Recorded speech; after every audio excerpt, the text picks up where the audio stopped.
Okay. Here we go. There we go. Yeah, Xavier, I know. I got Honkai. I just said that in the announcement. I can't edit the thumbnail or the title right now.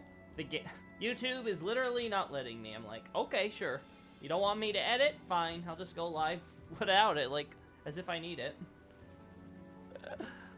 Yeah, no, no need to apologize. It's just, ay. Alright, so let's see. First on the agenda.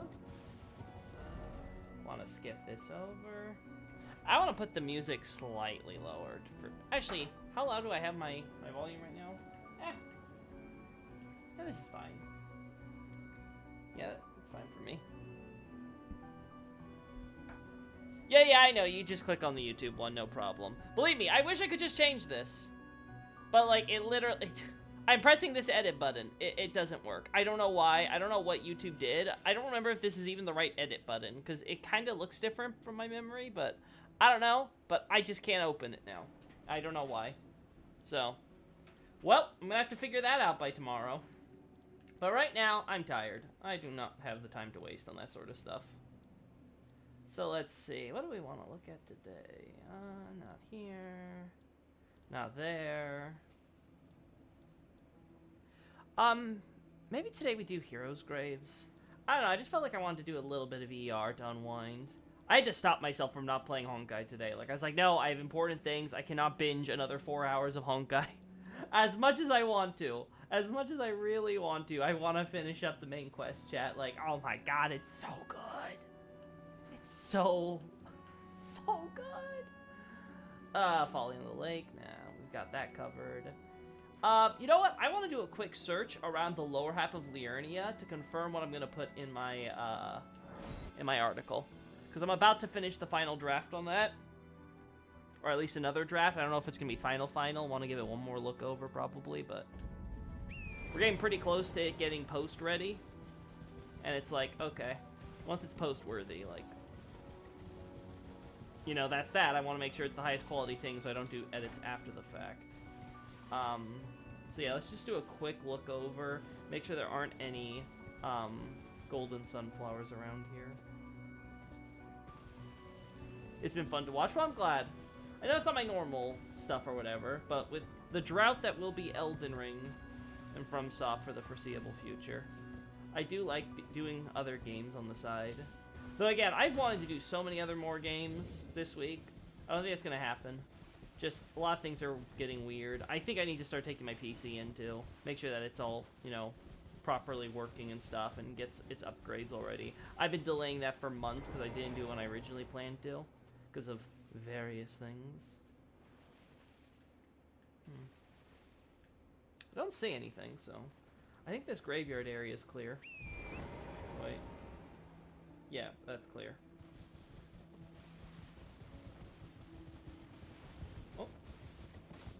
But yeah, I want to make sure that there's no golden sunflowers on the southern half of Liurnia now.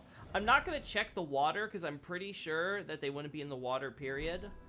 I don't think we found any of them on water. We found them on islands, but not on water. So maybe I'll check the islands, but...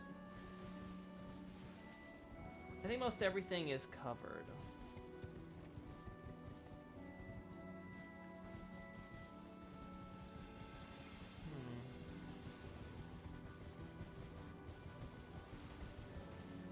Second. I want to try something. So you have 2 spellcasters in you, yeah. Oh, well, I'm dead. Wait, I'm somehow not dead. I'll be honest, I'm so used to Torin dying at reasonable heights that now when it's like he doesn't, I'm like, oh, okay. Yeah, I don't think the sunflowers grow in water. That's more of a Blood Roses thing. Yeah, that's true. We do see Blood Roses, which, you know, kind of makes sense. You know, blood, water, you know, they complement each other.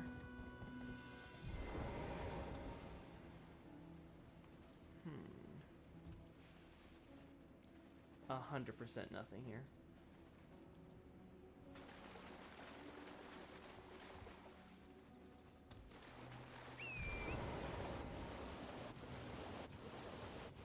Yeah, I don't see anything that way. Let's check on land here. One time I'm actually happy with Liurnia weather. It makes golden sunflowers stand out more if they're actually here.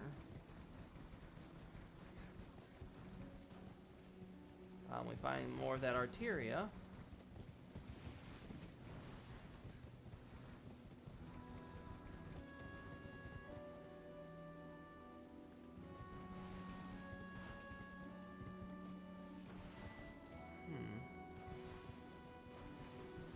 Gosh. And the OST is so good too. Like right now I have the Kakavasha track on right now from the flashback scenes, and oh my god, I love it. God, just everything's so good. Also, props to the voice acting cast as well. The English dub has done great. That said, there was an update that happened like just earlier before I got on, and from what I can tell, apparently there's a bunch of localization stuff they had to fix, and they're gonna have to re-record lines. I actually noticed, watching other people's recent Let's Plays after 2.1 went live, they corrected some lines from 2.0, and I'm like, oh, I wasn't expecting for that to be different. Except for Sparkle.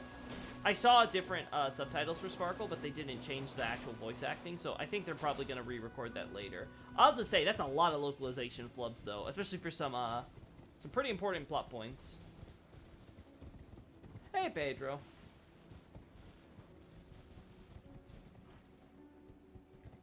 But yeah, I'll just have to change the thumbnail and stuff, I guess, after the stream. I'll see if I can edit it from like the video section. It does still piss me off though that I gotta do that. Like, why the hell is any of this not working? Purified ruins.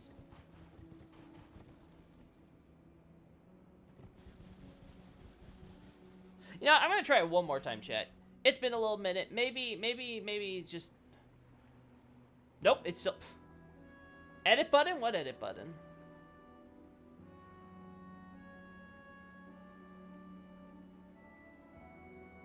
Yeah, I don't get what's wrong. It's not like it's unresponsive either. I don't know. Maybe YouTube did something. I do not approve, though. Alright, so nothing there. I guess we should cover this area, too, right? Like, that would only be fair. Pretty sure the minor Erdtrees, we've covered that so thoroughly. If there were more golden sunflowers, like, beyond the immediate vicinity of the Erdtree, I would know about it. I don't think there's any even within the immediate vicinity, to be honest. Uh-huh. Golden sunflowers here? Nope.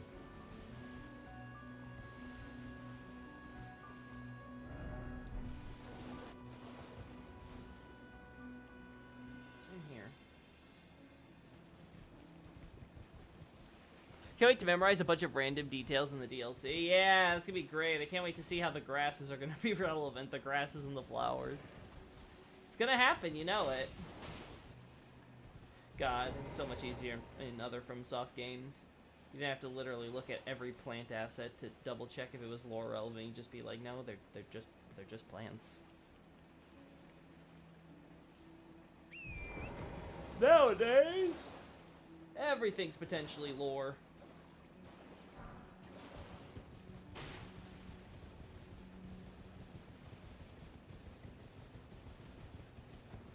And the particle effects. I actually am curious how many different and unique particle effects they will be using. Like, legitimately curious. They have a lot in the base game, so I don't know. Like, we know Mesmer's gonna get unique ones, right? Based on his flame and stuff. I'm curious if there's any beyond that they're really gonna go all out for.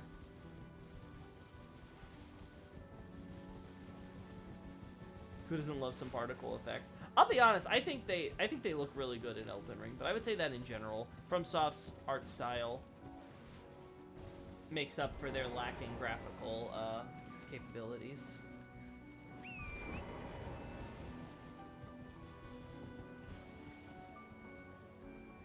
Nope, nothing here. I think I had it right, Chad. I think there's no golden sunflowers below. Where is it? below about, like, this point. Like, I don't think we can find any of them below this line here, right? Like, this entire section seems like it's pretty clear. But again, let's just keep on looking just in case. I was surprised by finding them outside the ridge area here, right?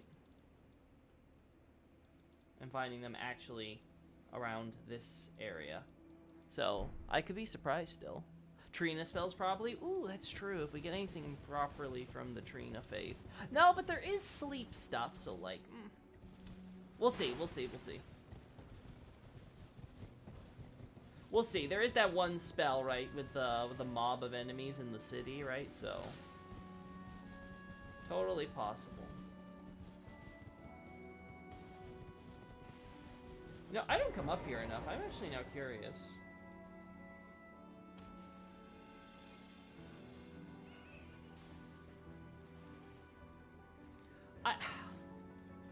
See, like, I want to track the locations of the Vulgar Militia now and try to see if I can pinpoint a pattern.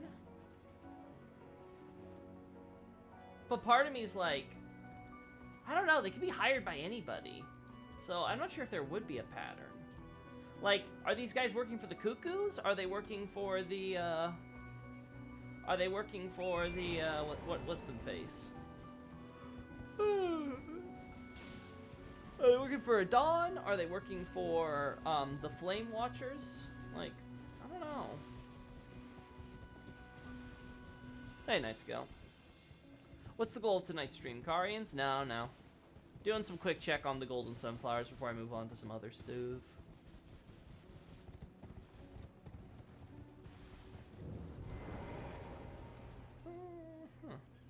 Nope. Alright, I'm gonna just say, I think it's, I think if I haven't found Golden Sunflowers below this line before, I'm not gonna find them now, so let's not waste any more time.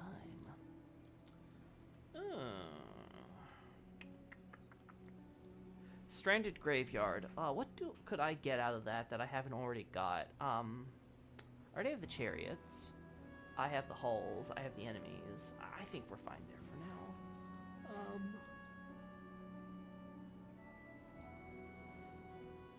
Nothing really here that I'm like, oh, I definitely want to grab that.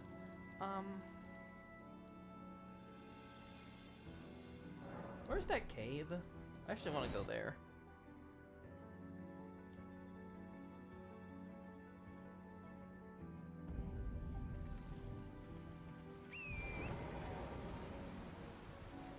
Night Scout, they're on patrol, so I don't think that's actually going to help determine anything.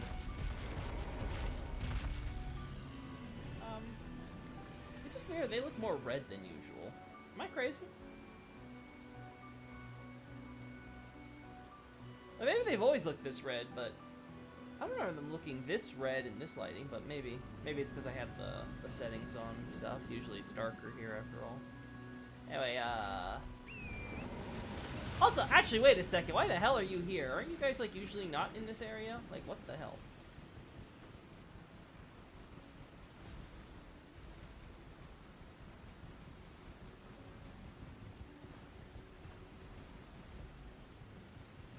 I guess you could get a look at the cubbies with pots in the Orisa side tomb. Ooh, that's true. You did mention that in an earlier stream, Xavier. I recall, yeah. I think they're more red than the others in Caelid in this stretch. Yeah, I don't know. I don't remember them just looking that vibrant. But again, it might just be the lighting, because I currently have it, like, set to midday. I'm not sure if you can get, quote-unquote, midday in this area normally.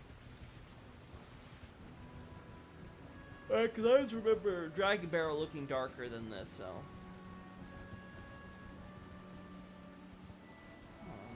Am I crazy, chat?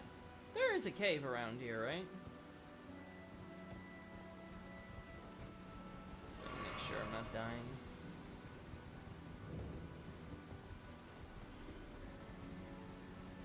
And there's like bears right outside of it.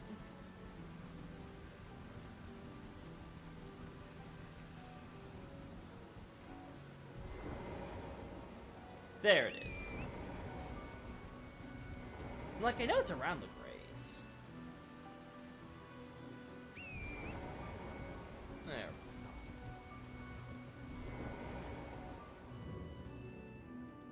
Beautiful. You wonder how many of the variations may be significant versus variety? I think a lot of it probably is just for variety, though I think some of the nuances in the if we look at like the overall context that they're in, is lore relevant for sure.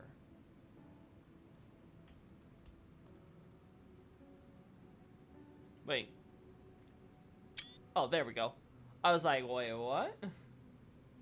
Why didn't I hear the sound, game?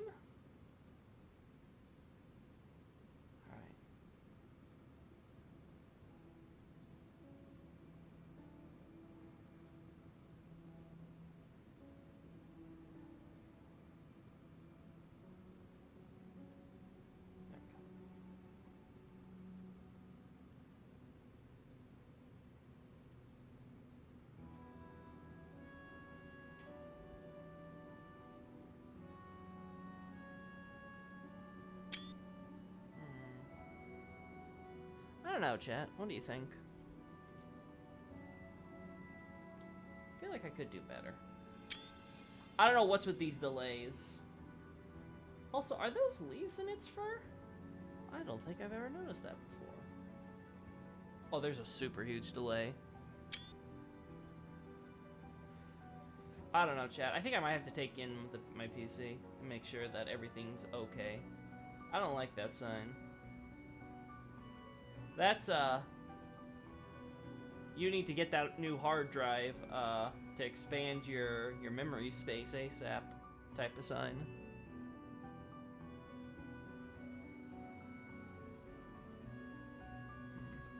That's obviously the way we want to go for the boss.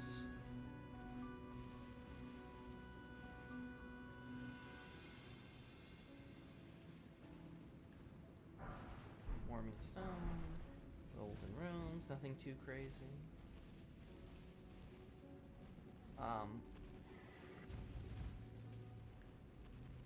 Do we find these in a lot of places, chat? Like, correct me if I'm wrong. Do we find lots of these crystal buds in Caelid or Dragon Barrel?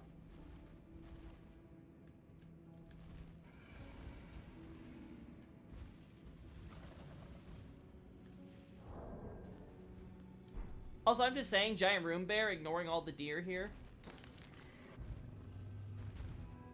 I'm considering this absolutely due to prejudice.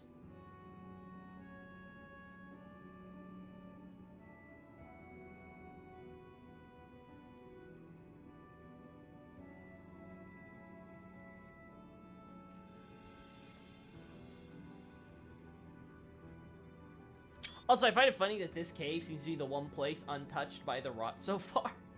With all the other roots and, you know, infestation stuff everywhere. Nope, most of the life here is dead, yeah. There, Ryan was the consecration. Oh, yes, I know about all the other places, chat. I'm talking about specifically Caelid and Dragon Barrel. I know about all the other locations. He's had lunch already? He's saving them. He's saving them for a midnight snack. He's like, yeah, sure, these guys could. I just find it funny, too, that the deer have no sense of self-preservation. They're just like, you know, Rah! There's this giant bear. I'm just saying, I wonder how herbivores have survived in this ecosystem.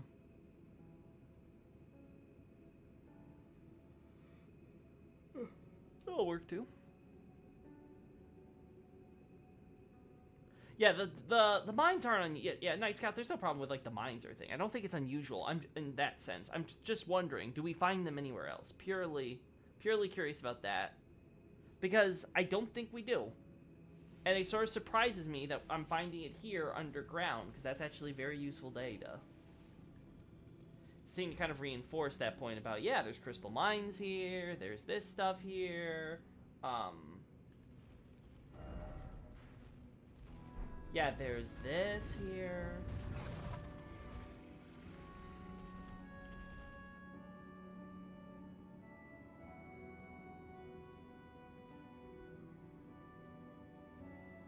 I actually like how the deers pose and everything here, so that's pretty cool.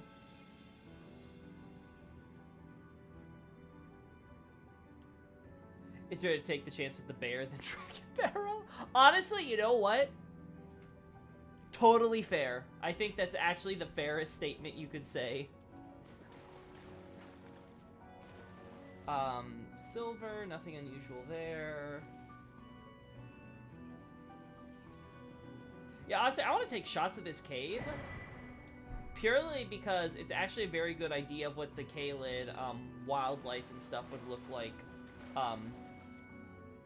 outside the context of the cave, right? Like, if you took out the rot, how would everything have looked? It'd be probably something like this.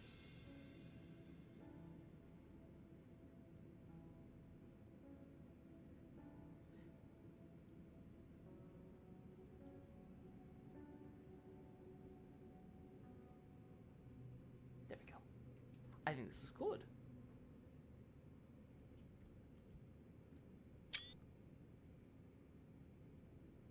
The wild animals in the lands between are surprisingly uncaring of a lot of enemies. Yeah, I agree. I feel like they could have done more with their AI in that sense. Actually, do they even react to us in the area?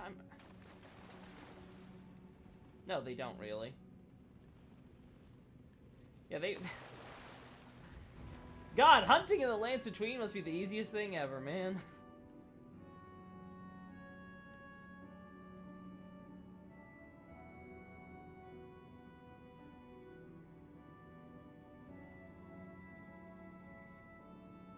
Also, wonderful sunlight coming in this area when it constantly rains.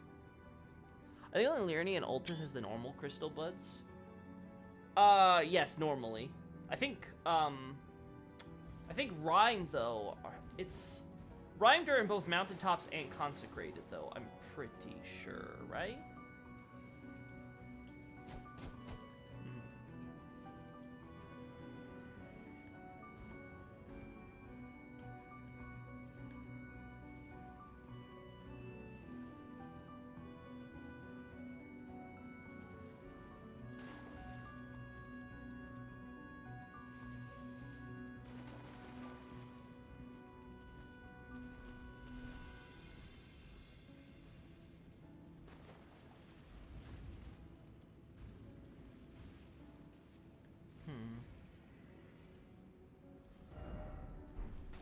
Everything else about this area is pretty bog standard, right?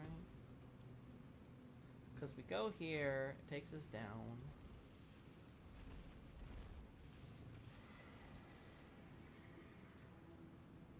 Yeah, another option here, chat.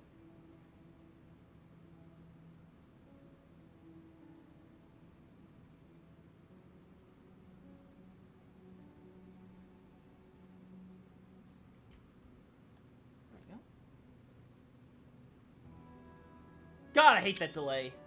That delay is so awful. It just feels so bad. It feels so bad, I'm actually going to check my folder to make sure there's nothing wrong with those screenshots. Okay, it looks good. Do we know how Element works? His mini apparition have always made me confused since I think he still appears. I don't know, cloning's a thing in this game, and that's my level of understanding so far. Like, I haven't thought too much harder on it other than, okay, yeah, everybody's got a way to just be conjuring up doubles of themselves or of other people, like, whatever. I've got more important things to worry about than how people are able to have their doppelgangers running around, right? You know what's the most surprising? The human bones are on this level, but not on the upper level, beyond the few corpses we see.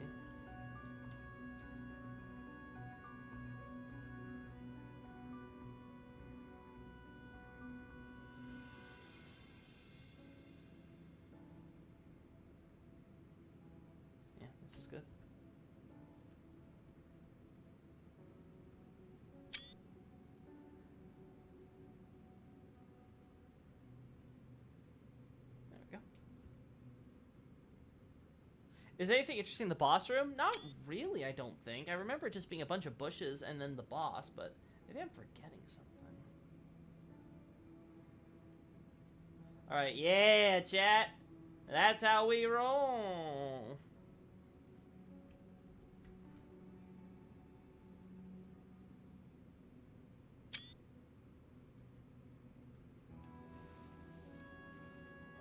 Animals will flee the tarnish? Well, I just tested it and they didn't seem to be fleeing me. So if that does happen, it's a very limited set of animals. And definitely not the ones you'd expect would flee. Beast blood, that's not shocking.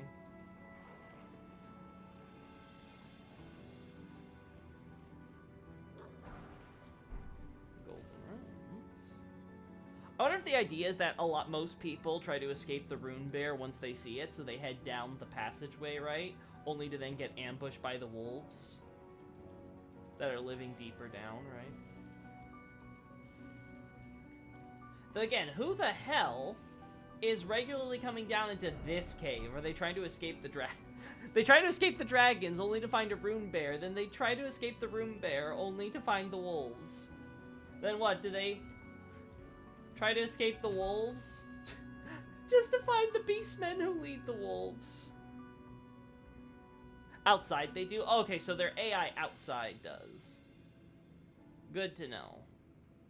That might be worth collecting data on then. See if there's a pattern there.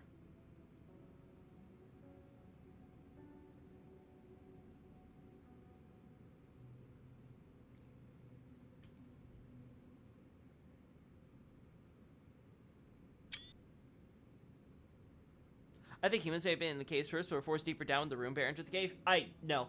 That's 100% not it, because whenever we have human shelter or activity in the caves, there are signs and remains of their actual living arrangements, or, you know, they have supply boxes, and they'll have, like, tools. They'll have different things there when they're in, like, caves and stuff, right? That's pretty consistent. At least a campfire or something. We don't see any of that here, so yeah, I do not think that there's any chance that there were humans in this cave before the bears and other animals showed up. Nuh-uh. Yeah, out of the frying pan into the fire.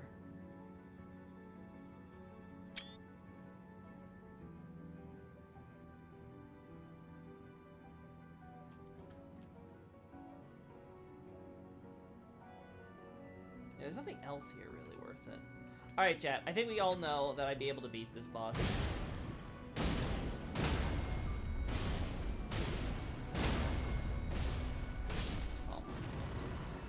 There's nothing else really interesting. Wait, where's the other boss? Oh, there you are. There we go. So we're done. Save me the trouble.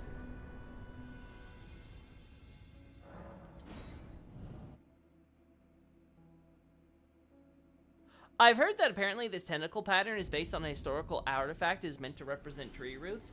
If you know the source of that, Xavier, feel free to drop that in the Discord. Or maybe you already have. If so, I'll go check the logs. But very cool, if true.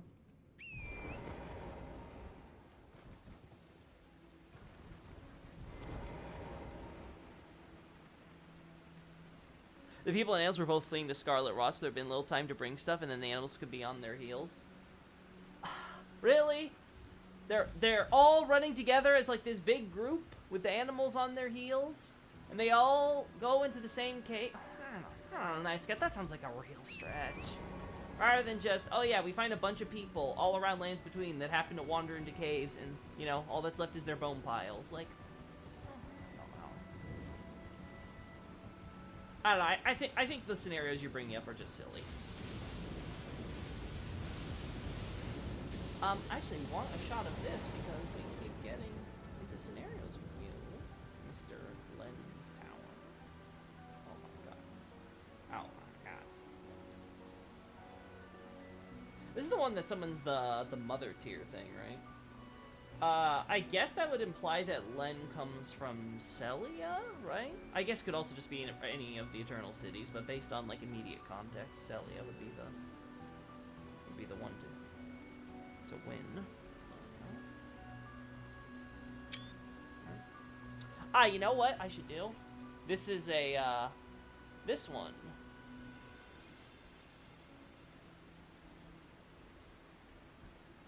figuratively on their heels, I still think that sounds silly. No matter how you try to spin that there, Night Scout. A bunch of them are all coming in this big group to escape the Scarlet Rot. They somehow don't bring anything with them. Like, how, like, listen, Scarlet Rot's been going fast, but that fast? They can't bring anything with them to set up even a camp? Like, I don't know. It really sounds just plain silly to me. Sorry to say.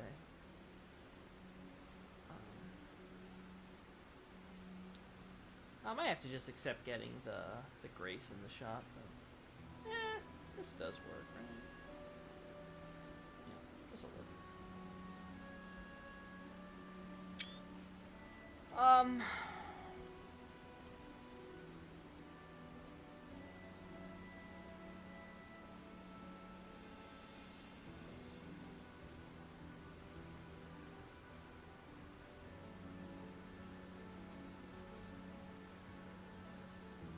This'll do.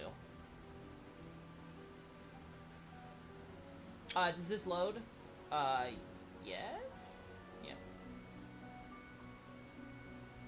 Wait. I don't remember this area. Yeah, there's stuff missing. Yeah, there's stuff missing here. I have to go inside. Oh yeah, Loki, do you talk about the importance of crucibles and alchemy in your crucible analysis, since ER takes a lot of influence from alchemy? No, I haven't mentioned it, but if you want, I will look into the crucible alchemy stuff and any potential related topics and see if any of it fits. Because again, I generally avoid external sources unless necessary, because they're just not necessary. But there might be some useful there might be some useful language or imagery I could do with that for sure.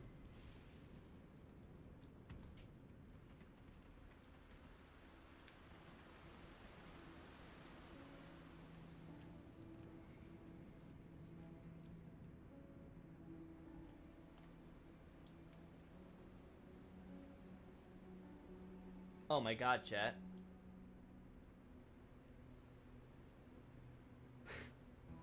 I want to retake all my shots now? Wait, what's that? Oh, that's where I died. Oops. Of course. Leave it to me to ruin my own shot, but I actually want to retake all my shots now from this cave. Because we can get it in, like, actual decent lighting without any of the ow! Well, any of the other crap.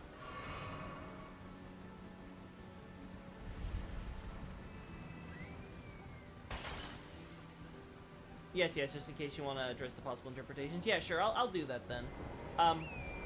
Quelaag covers that stuff a lot, right? Probably Quelaag, probably Sinclair lore. I would like to see what they've got on it first, before I do any of my own stuff. Maybe they'll have good sources. Oh god, this is what happens when I use the... This is what happens when we use the higher quality stuff. God, all this rain is killing the frame rate. But yeah, that's cool. Now I have really good ways to get shots of the Bestial Sanctum and stuff. Because I was using, like, just, how we done it, cheating the camera and how it does grain and stuff. But this is actually a better way for me to get a lot of those shots. By just merely be like, hey, it's daytime. I wonder if the weather removal mod actually turns Dragon Barrow into, like, normal Caelid weather. That'd be kind of cool. Just saying.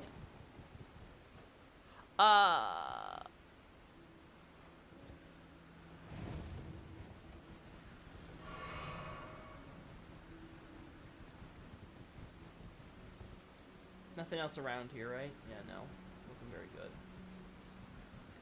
Alright, so, let's say Len comes from Celia.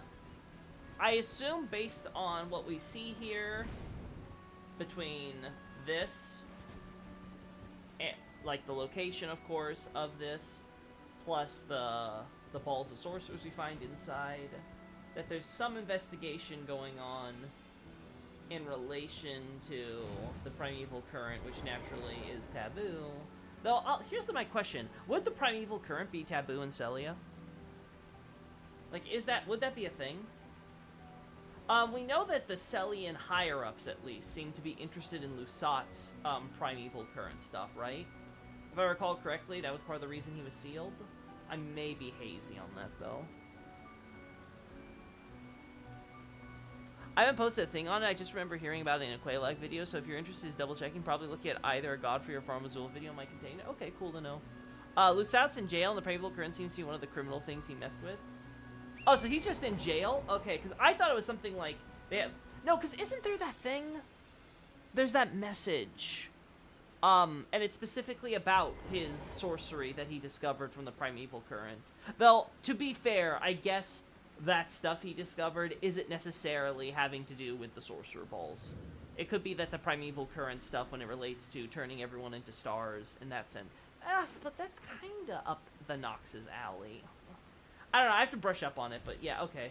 He might just be in jail, and the Primeval Current's still taboo. At the very least, it's Liurnian sorcerers there, so they may still be following nominally what the Academy does, though. I don't know, I feel like if I was that far away from Renala, I'm that into, like, star research and stuff in general, and my whole culture was originally all about that type of Primeval Current stuff, I don't know if I would be... I'd be, like, against it. Like, doing it while I'm over there, but... Yeah. I really need to brush up on my Liurnian lore for sure. Nardi would scold me. Damn. Should go back on the rooftop.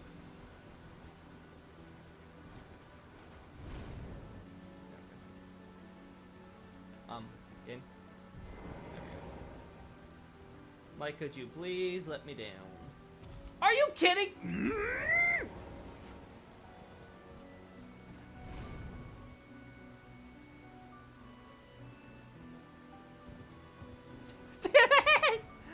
I was like, I can do this. You get a Celian key to unlock him, right? The Celian seal breaker. Yeah. That much is for sure. Okay. Okay, chat, I can do this. There we go. There we go. Like, here we go, chat. Like, this. This is cool. Having, like, kind of a unique look with all the books everywhere. I do like how, despite the fact that they are reusing so many assets, they do try to characterize the individual towers, at least in small ways. Like, we have the one guy who's really into, like, portraits and landscapes and stuff, which may or may not tie into his research. Then you got something like this. I'm gonna do this, chat. Forgive me. I'll be honest, I'm not even sure. Okay, never mind. At least a little bit, okay? Just a tad, okay? Just a tad.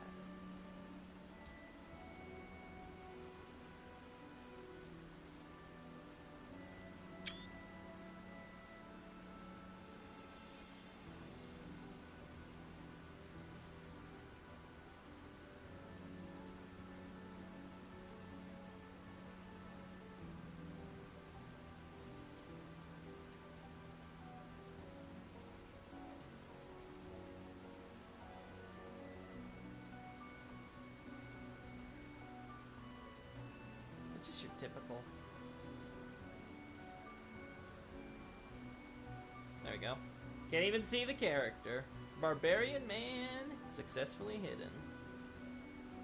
Lusat's locked in a cramped cave within a glintstone mine. His staff is taken away. Celia don't seem to like him very much. Yeah, but I remember in the Japanese script, there was a message you got, and I remember it because someone was asking me about it. I was like, no, it's not about that. It actually has to do with, like, they're specifically referencing Lusat and stuff.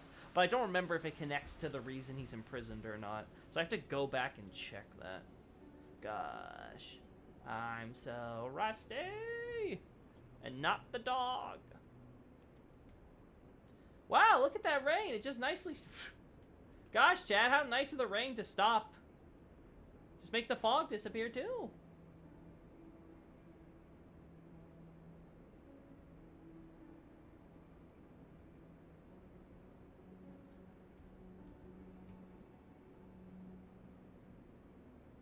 There we go. There's a surprising amount of Lazuli mage in Celia too, including rare Lazuli / Olivinus twin stage as well, so Celia might have had a pro-Garian slant. That's interesting, if so. Especially given that the Erdtree Kingdom felt that Celia was sort of independent-minded enough to require, like, that propaganda statue atop to give Granted, it is farther on the frontier, so that alone could have justified that statue, in fairness. But yeah, it feels like it'd be one of those places that'd be a little bit more of a holdout, right? But yeah, it could be that the only people Renala would allow to go off to Sellia to continue their studies, or return to quote-unquote Sellia, would be people who've already proven their loyalty to the Carians. I could totally see that being the case. Interested in buying Abyssal Archive, does its cover just the first game or all three? Hey, Beta Decay, thanks for asking, and I'm glad that you're considering it. Yes, it only covers Dark Souls 1. It's 2 volumes, about 500 pages, I think in total, if I recall correctly, between the two. At least that much, for sure. So they're very thick, they're very meaty, but it just covers the first game. If I had to cover Dark Souls 2 and 3, it'd be something like 10 volumes, probably. Like, I'm pretty sure Dark Souls 2 would be 2 volumes for sure. And maybe I could also say the same thing for, Dark Souls 3. It would be at least, like, I'd say closer to, like, 3 volumes, maybe 4. But yeah, for the first 2 volumes of just Abyssal Archive, it'd be just Dark Souls 1. So, consider that well when you're thinking about if you want to purchase it, and more importantly, which one you can purchase. Because if money is a problem, I would recommend the digital edition, honestly. I think it's a better bang for your buck. Because you get all that text, but it's a nice little digital format. You also have, like, the PDF version, and there's, like, another version that you can do that might be more to your tastes or whatever. So, I don't know. I don't know your specific situation, so I can't give you too much advice. Why is this so weird, chat? There we go. Why is the controller... 1 second, chat. Are we gonna have technical difficulties with the controller, too?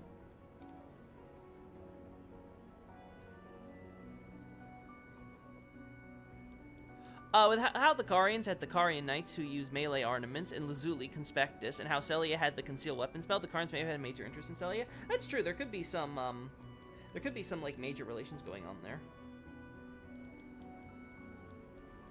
I'll be honest, chat. I don't know what happened here.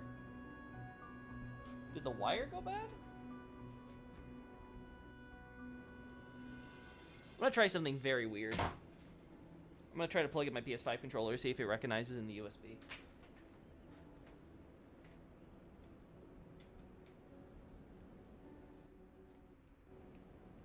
I think it detected something. Well,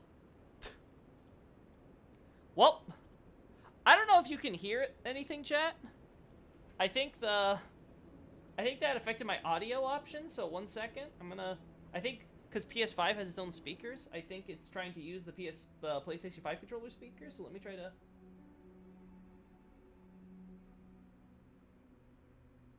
I don't see it here, that's the funny part. It just... There we go. Disable speakers. Alright, so, chat? My PS5 controller is being detected right now. I'm using my PlayStation 5 controller. This is not what I was expecting. To be perfectly frank, I was not expecting this. God, this feels so weird now, because I have to get used to the sensitivity on PS5 versus the... Yeah. Also, if the Carians were close to Noxtella, if Noxtella was in turn close to Nokron, that might be yet another Carian link. That is true, that is true. It could be. Also, we have to consider the fact that just having a Nox connection could facilitate that, because, like, oh, hey, you know the people at Noxtella? Hey! You know, my cousin's from Noxtella, or something like that, right? And you could have the Nox above ground who are, like, buddy-buddy pals with that. Obviously, they kept good relations regardless, right? So...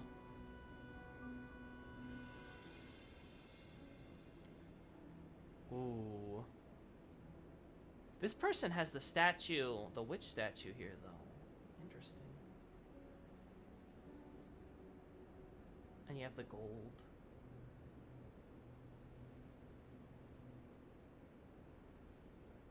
Ooh. Ooh. The gears are starting to turn, chat. I think my next Twitter threads may be talking about some of these towers. Jank stream today. Yeah, stream is so jank. Again, I apologize for all the jank today, chat. Like, I don't know what's going on. Like, I had some PC jank earlier today. I'm having some jank with actually getting all this started with the stream. And now I'm having controller jank. Like, it's been an experience.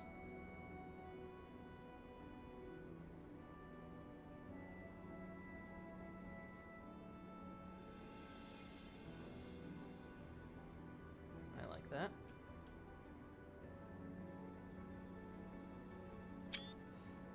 Honestly, I think I could just get a shot of this with the enemy dead, because I think I've already killed this enemy, in another, I don't want to say another playthrough, but, yeah, actually, I do. Another playthrough with my sorcerer build or something, right, so. Is this guy permanently dead when you kill him? I actually don't remember.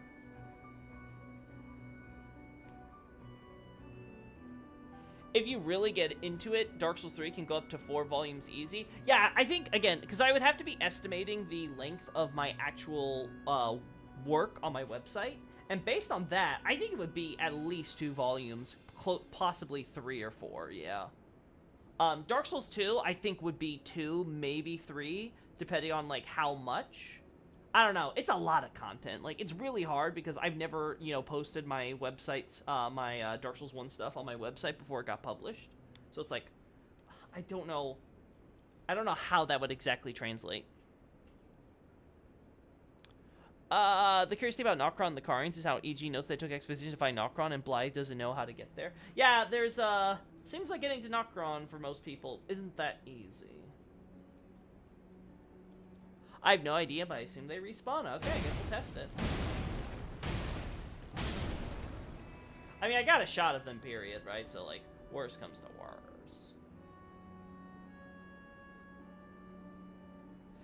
Okay, yeah, I remember these. These are 100% the same type of crystals we saw at Altus, and I think they're the same things we see on the mountaintops. I actually want to reconfirm that now.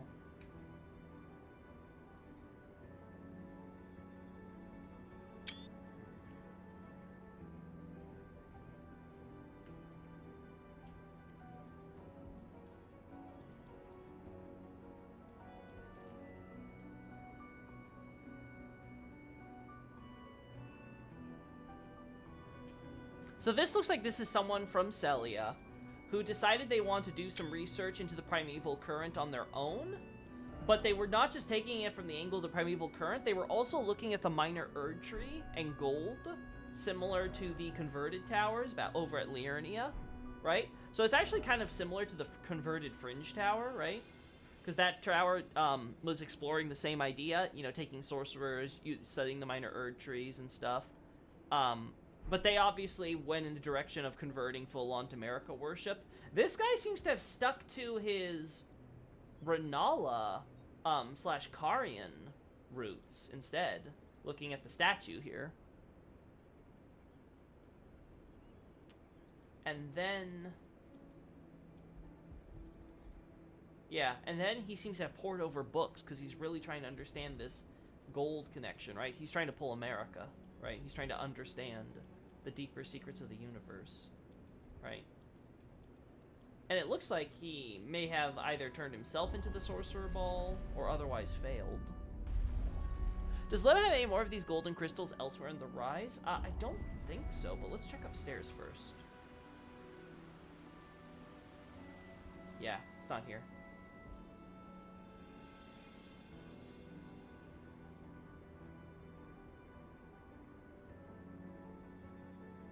You can see all these scrolls and stuff, like, yeah, it's very obvious. It's an obsession with trying to study and understand, and we see these same stand scrolls over at the gold crystals, like, looking over them. So it's like he's trying to, like, be like, okay, this says that, does that correlate to the crystals? This says that, how about that? Yeah, you can feel the desperation. We have the generic crystal tables, which could represent what we see downstairs, but... because it could just be regular glintstone and stuff. I'm not going to look too deep into that. If not, maybe use gold in the entranceway as a cover for his real primeval current studies? That's an interesting angle to take it, but the thing is, he's trying to keep people away, period, with, like, the mother, the mother slime stuff, right? So like if he's gonna be using the silver tears and things to keep people away, why even bother with the front? It's like, oh, you got here despite all the stuff I tried to kill you with. Well, oh, and you got through my front door security system or whatever with the illusions and things with the turtles. Sure, okay, well, see, when you like factor all that in, I'm like, is it a front or is it just the guy didn't think anyone would get in the front door anyway? So he felt safe, like, doing his research literally, like, as soon as you walk in. So you're looking to Primeval. How come does Renala know how to use Comet Azure? I know it's probably a variation of the Night Comet from the Night and F Sorcery, but it never felt right. I think the simplest explanation would be it's not necessarily quote-unquote Comet Azure, right? It just has to deal with, like, it could be some other, like, sorcery or something related, right? To represent how Renala is an incredibly knowledgeable and powerful witch. But it's not necessarily the same sorcery that Azure would later discover, at the very least in terms of lore. Now, obviously, in terms of visuals, they're the same, right?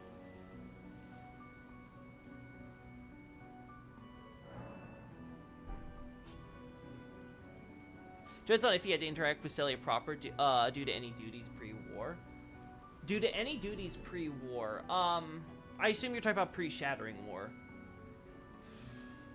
I don't know, I feel like if you're a sorcerer who's going off into the middle of the boonies, the middle of nowhere, because nobody, especially if we're talking about, like, even pre-Shattering era, should really be regularly coming to this region, especially if it's,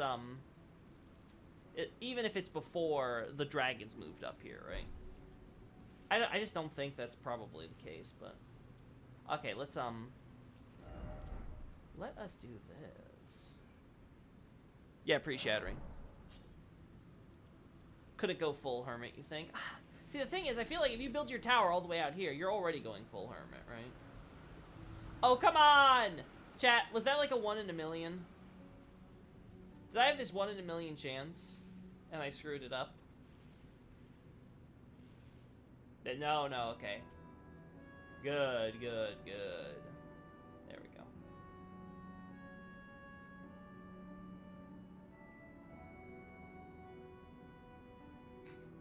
I love how if I go closer, it actually just disappears the trees. It's like, oh, okay.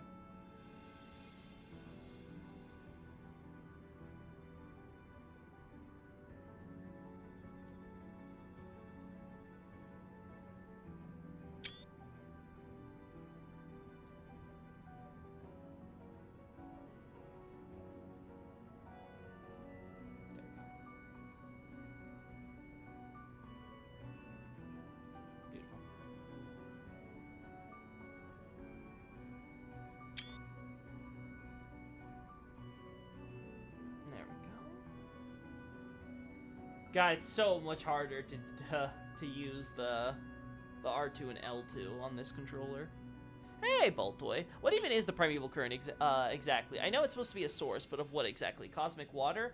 I think Smotown did the best to define it. It's more or less synonymous with space. It's outer space. It's the dark void of space, essentially, right? Now, whether that's the exact way as we would conceptualize it in reality... I think there's room for interpretation there, but, in terms of, like, what it's supposed to parallel, in terms of, like, actual, you know, cosmology that we're familiar with, it would be outer space. It would be that deep, dark void of darkness.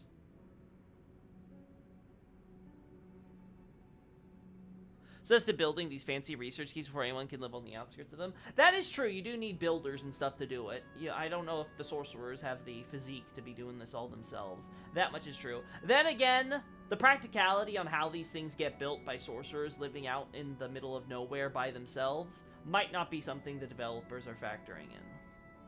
Though I agree with you. I'd rather explore the option of maybe, yeah, like you said, at least hiring some people who would go out there and do the job, even if it's not, like, you know, government mandated or something.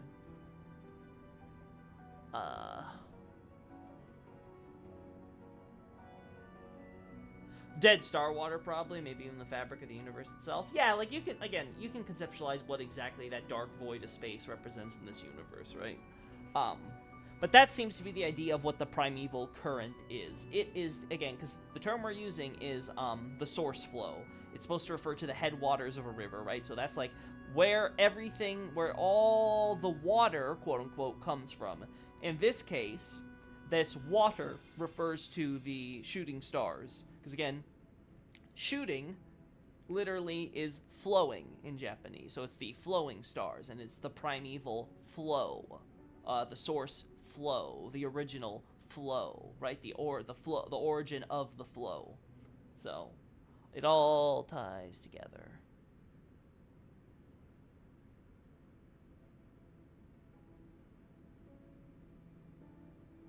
So yeah, I think Smotown's most recent video regarding Glintstone, I think it's the Blood Glintstone one.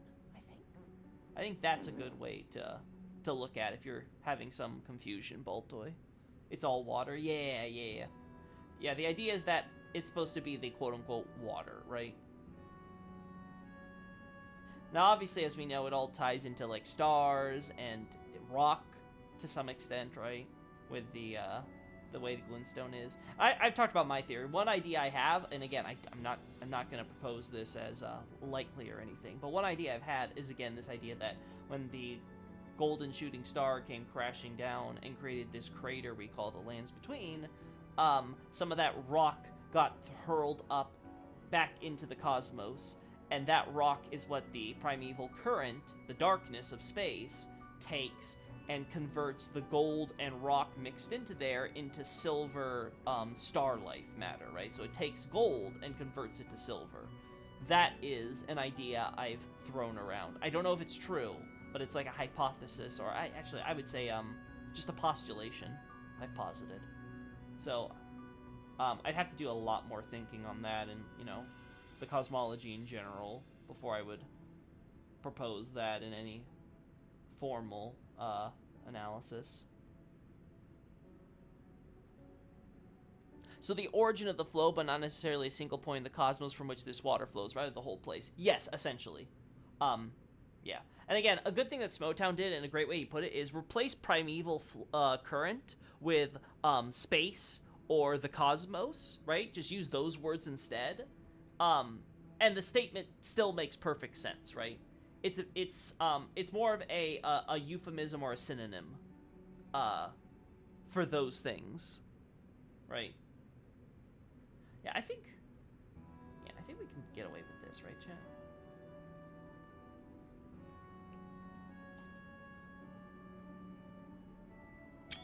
The primeval current sources seem to look into the headwaters in particular, out in deep space. Perhaps it might also be akin to the high-pressure depths of the ocean. Yeah, I think that's fair. I think, because again, this goes back to Dark Souls as well, because when Dark Souls uses the term abyss, it's not referring to just abyss like a dark, like, you know, I know there's like two ways to conceptualize an abyss for people. One of them is like the depths of like, you know, a big hole, right? You might consider that an abyss if it's like a giant hole and it's just like a bottomless pit. But in Dark Souls, the context of the abyss is referring to water as well. It's using this term that evokes the idea of like, you know, like the Mariana Trench or something, right? Like this deep, dark abyss in the watery sense, right? Like you're out in the middle of the ocean, and down below it just ends in this dark, deep depths. That's the imagery, and that's why you see water associations with the dark, you know, like with Artorias and stuff like that, right? In his boss fight. And it's the same thing in the context of Elden Ring, right? I've talked about the abyss of space in the context of Dark Souls in my book, Abyssal Archive. Go buy now. Speaking of, I don't know. I didn't see any comments, but just to make sure, Beta Decay. Okay, Beta Decay, if you're still in the chat, feel free to respond to me just to confirm whether or not I was able to answer all your questions. If not, feel free to ask more. But yeah, I just want to make sure that you haven't said anything else in here and I missed it, since you're being so earnest. By the way, Loki, what's your favorite region in Elden Ring and why? Ooh, Liurnia or Leyndell? I find it really hard to pick between, the two. I really like Liurnia when it's not raining or foggy and all that other shit, right? Actually, I should clarify. I like Liurnia when it rains and fogs, because I'm generally a rain and fog type of guy. I just hate it when I'm trying to get nice shots, right? I like not having to deal with bulls. Chat, what the hell did I do? Did I break the weather? Did I break the game's weather? No, okay. Nope, it came back. I was just too quick for it. Ow. Oh, we're gonna try to get you mid.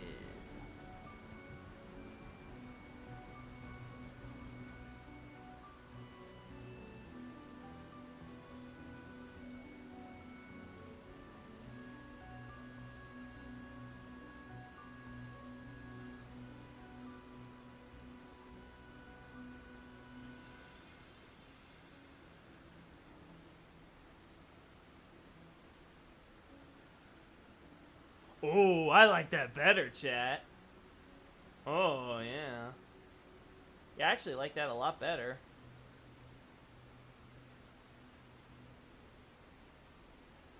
Now, I still want the clear path. Yeah.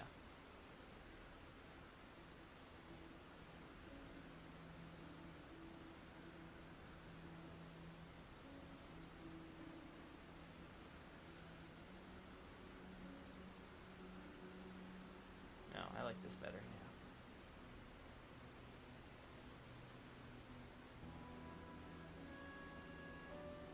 yeah. Yeah, we'll do that. Do that. Are those Karian sigils on the boulder traps? Let's look. Yep, that looks like a Karian sigil, which is consistent with the statue we see inside. You know what? Actually, now that you mentioned that, Night Scout, I want to see if that same sigil is on the traps in Celia. Again, chat, I hate the delay right now. I don't know what's causing the delay, but all this jank is it's really making me nervous. It's similar, but it's actually simply unique to summoning boulders. Oh, it's actually unique to that? You know what? I remember Nardi mentioning that once upon a time, so... Okay, so it should be the same one here if I check, right? I don't care about you. Ow! If I remember correctly, this will actually return. Come on. Come on. Oh, is that an executioner? Ah, my boy! My boy! My man! My executioning highness.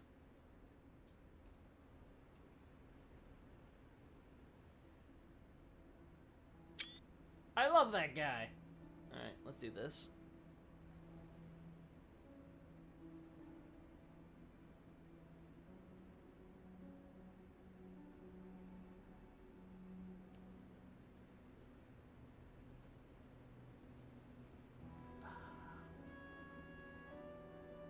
Yeah, it's so much harder to get the exact angles with that jet. It does feel a little rough, I won't lie.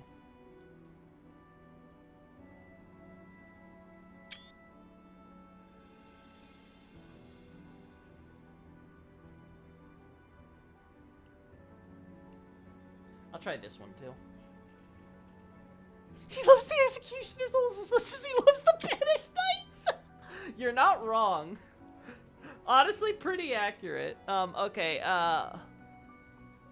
or maybe this is just a Karian one. You'd have to compare it to the one at Raya Lucaria. I'll definitely take a look and compare that now. I actually am really interested in figuring that one out. But okay, yeah, there's nothing else that gets summoned here, right? Yeah, no, we're good. It's all good. It's not coming back, so...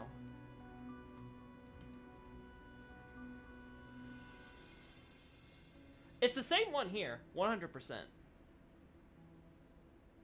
And keep in mind, this trap is most likely set up by Gowry. Right? In the context of, like, where we're going with the church and stuff, this trap is most likely set up by Gowry to help keep people away from Millicent.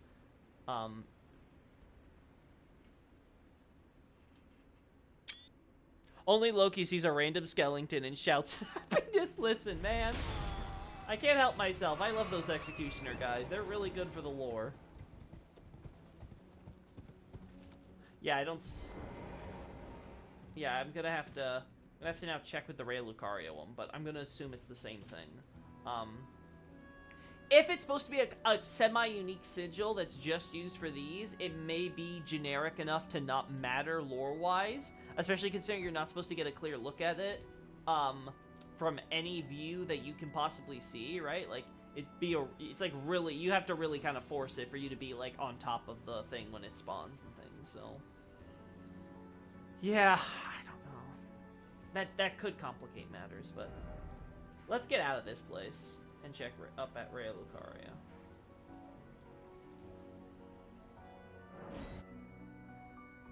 So Gowry knows Karian magic too. He's an ass, but he's smart. Well, it's less the Karian magic with Gowry and more just the fact that he's at Sellia, which has Karian connections anyway. But like I said, it might be that the sigil is so generic we're not supposed to pay attention.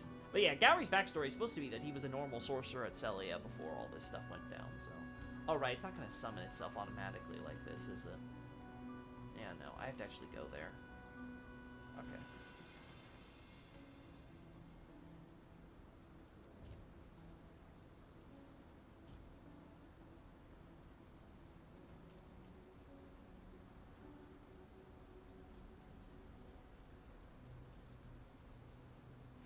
You know how perfect of a shot this would be, chat?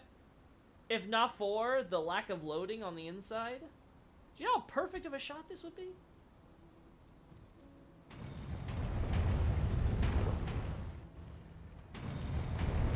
Ow!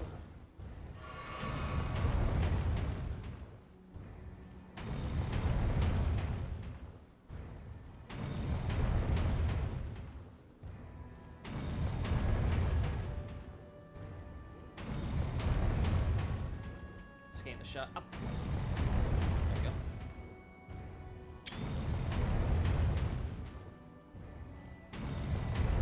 Some might need someone to access Millicent for his plans, though. Yeah, but if the person can help get the needle and stuff from the dangerous part of the rot flower and things, then I don't think he's worried about them dying to a trap when he sends them after Millicent, right? I mean, that's sort of the problem when you consider that he also has his guards stationed there to protect Millicent. Well, he might need someone to access Millicent. He can't have his guards doing it. Well, he doesn't care. He replaces those guards every time we kill him. Uh-oh. Uh-oh. Uh-oh, chat. Uh-oh, game crash. Yeah, this is a different one. It's a different color. 2, it's asymmetrical. And 3, it's missing the center of it. Yeah, it's definitely missing the center of it. Okay, so it's different from the Raya Lucaria one. Okay, so if it's... do we find these magical versions anywhere else besides these locations? Right? Like, I'm trying to think. Is there ever an area where it's like, okay... There's magic, mother slimes. I know there's the slime that goes after you at Noxtella, but I mean, like, specifically when it's summoned from a magic sigil. Like, is there any consecrated snowfield with all the magic stuff there?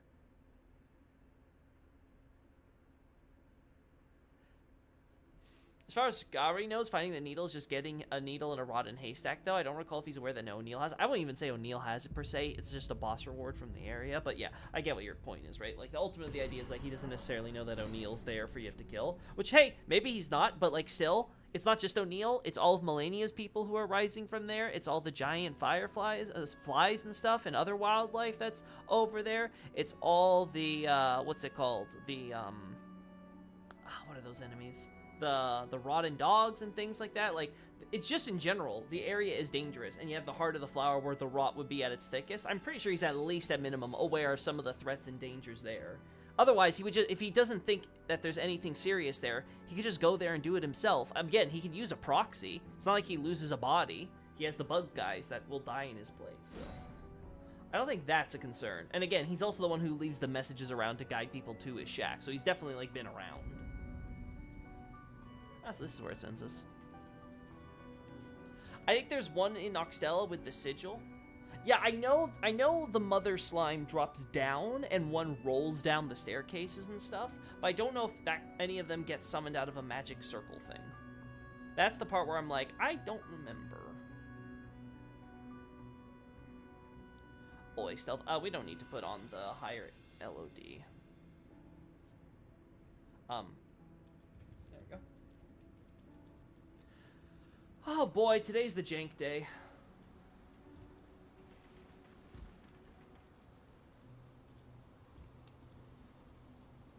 Alright.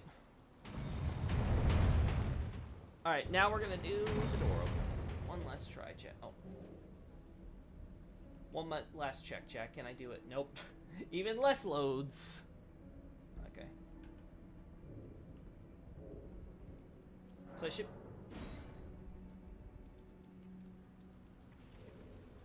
How do I get over here again then?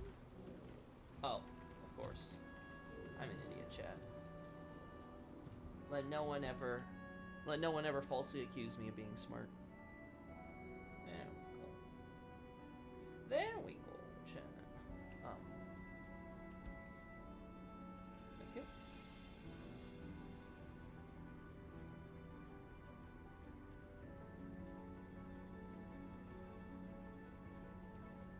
A little higher. This is why I need to make sure that the PS4 controller works, Jack, because trying to be a little more subtle with this button. Not easy. Alright. Also, are these actually just a thing? I don't remember seeing these things around as decorations on the columns. Am I crazy? Am I insane? I do not recall this being on the columns around the school.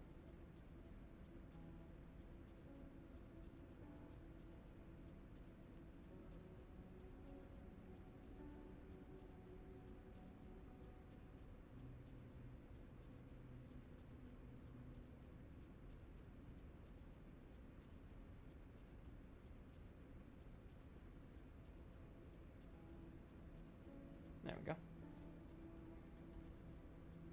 Could this teleporting magic be related to the eternal darkness of the Nock or some form of night sorcery? I don't know about that. Because the idea seems to be to take one of the metal slimes that you'd find at the Eternal Cities and transport it. It's possibly even like a cycle thing where they have one set up here and one set up wherever the other one is dropping or something, and they catch it, quote unquote. I don't know exactly how that's supposed to work because I forget how this thing normally disappears. If it's like it disappears in like a magic dust or something, right? But either way, however the exact mechanics work, I don't think it's the same principle as Eternal Darkness, because Eternal Darkness is the idea to actually connect to the void of space, to quote-unquote absorb the magic, which goes into my theory about, taking the magical powers of the golden stuff and then spitting it back out, but also ties into the idea of where Estelle comes from, because it comes from the void of the darkness and brings up Spawn of the darkness, the so-called natural born of the void.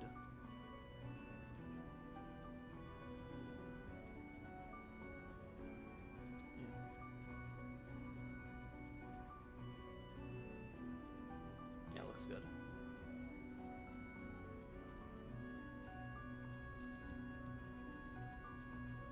Just in case that's relevant.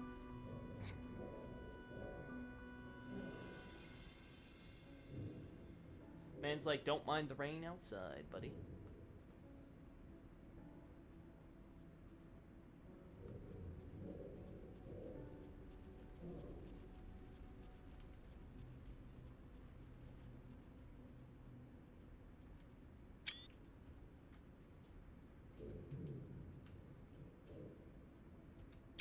Ah, damn. Too early. Well, let's go. Just need to get... okay. Just a little bit earlier. As soon as he reaches. A little bit earlier. Damn. Just not fast enough on that. There we go. Alright, just wanted to get a few shots in case I ever want to use it. I don't know. I could see myself using a shot like this for my website. There's another one in the Cuckoo Camp near the Belfries. Oh, okay, good. Thank you, Pedro. Thank you for clarifying that. Okay, let's look at that one then. I assume it's going to be the same copy-paste, but that's cool. This one, right?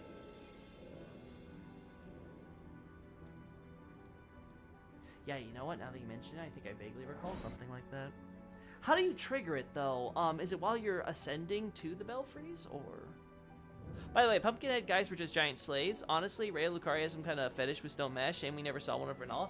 I don't think they're giant slaves. I think, again, as always, size, you always have to take with a grain of salt in these games because there's a lot of artistic license effect. I'm pretty sure they're just supposed to be the duelists, but they're duelists, if I recall, who went crazy from the Deathblight. They saw the horrors of the Deathblight that was infesting the catacombs they guarded, and they went cuckoo, and now they can't stand the sound of like insects and other things like that that remind them of the creatures of the Death Root.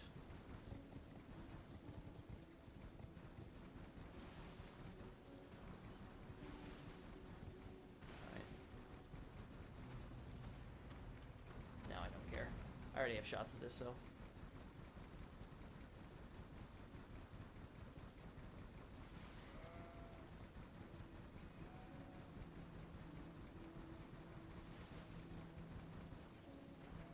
I've never had this. Okay. Oh, I was talking about the pumpkin heads. I don't know. Oh no, I was talking about the portal that the Mother Slime's coming out to. That's what I was wondering where we could find more of. The pumpkin heads. Yeah, I know there's a pumpkin head here. There's a pumpkin head in so many locations. Yeah. Yeah, I just want to confirm the Mother Slime context. So far we have Rhea Lucaria, Celia, Lens Rise, and then the other sorcery towers, potentially. Okay, I wonder what this might mean for the Academy, and whether these are Prokarian or Antikarian mages in this sector of the school. The ones who are shooting down the bridge with the staircase and stuff to keep people away from Rennala, I don't know, it could go either way. I would assume, just by default, because the idea of the whole imprisoning Rennala, that could be the case. But it's possible there's infighting with the Academy, right? So I could see an argument that that between what's-his-face, the knight who guards Rennala, and the sorcerers that are like sort of before the knight that you have to face and things, that they're all working together to protect Rennala because they want to restore the Carian royalty. And they disagree with the other sorcerers that we find in the Academy, potentially. I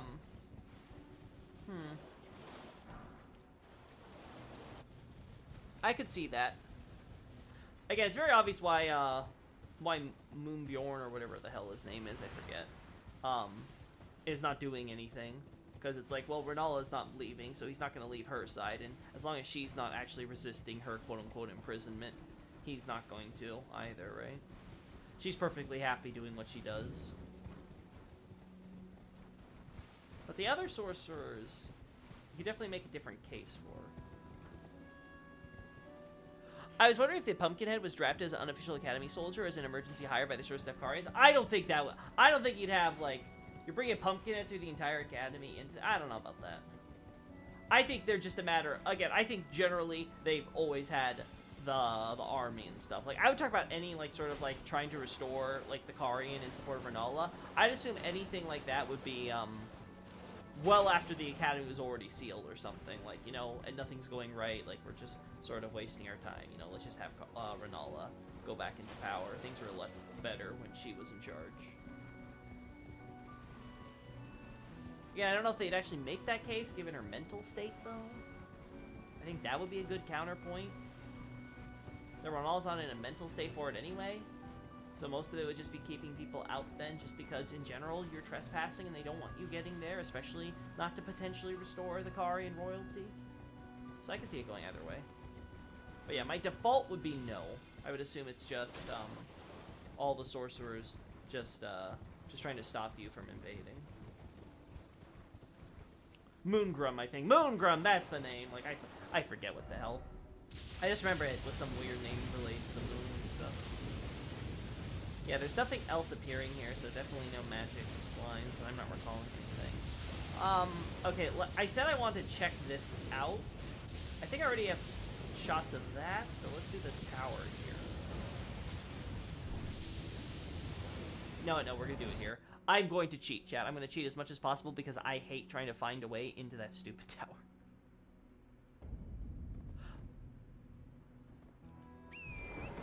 Sorry, what is a mother slime? Not familiar with the term. Oh, I'm sorry. I think that if I recall correctly, that's the internal name for the giant ball of silver tears. The ones you find at, like, Noxtella and stuff. So the things that are being summoned and rolling down to hit us that I've been dealing with.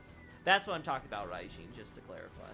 Sorry, I forget that you're newer here, so.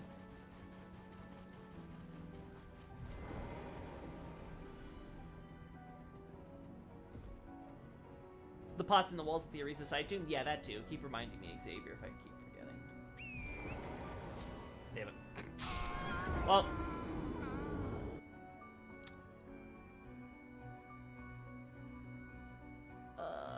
By the way, Fia has a deathbed companion. I kind of understand a lot of her quests. She said, laid along just common corpses, or only those who live in death undead? Why is it considered sacred? Okay, Fia comes from the world outside, and in the world outside, she would lay and absorb the, life energy from the living, and once she absorbed enough of that energy, which is what she does when she, like, lays with Rogier, when she lays with us, etc., right? She takes that power, that pieces of our soul, I guess you could say, that life force, and then she collects it all, and then she will give it, along with her life, to a dead body for their resurrection. Now, when she initially did this as part of her duties as a, deathbed companion. Now, keep in mind, she's like a priestess or maiden in the same sense as the finger maidens and stuff, right? So she's sort of fulfilling a similar role there, but in her case, it was so that way she could absorb all that life energy, so then she could give it to the dead and revive the dead, typically a noble or royal or whoever, you know, someone of status and importance. But when she did that, she ended up coming back to life as a tarnished. So, sucks for that guy. He didn't get the resurrection he paid for that funeral for. It's like, hey, I need a deathbed companion to resurrect me after I die. Didn't work out for him. But yeah, so that's the idea with her. And then she starts doing it for the sake of her own will. In this case, she wants to bring Godwyn, not necessarily back to life in his case, but 100% be able to help with the whole restoring the Elden Ring while having the new order factor in those who live in death as part of the natural part of it. Obviously, life force here should be red as sperm. You know, you're not wrong. Yeah, there's definitely a lot of double meaning you could have with Fia and what she does. She's treated very much kind of like a prostitute. No Boltoy, no sex in Miyazaki games. Thank God, honestly. Can you imagine if Moog actually did the thing with Miquella? Ugh. Disgusting. We're not even really sure if deathbed companion stuff even works or if Fia's from a weird cult society. That's true. It could just be a belief. But I don't know. I think the fact that she should exhibit those powers would lend credence for us to default to the assumption that this works. Otherwise, if you're not bringing back the dead with your deathbed companion, then I don't know. I don't think that practice would be surviving very long. I think be like, you know what? This isn't working. Sounds like it's a load of bunk. So I'd lean to believe it. There's Old Fangs times 5.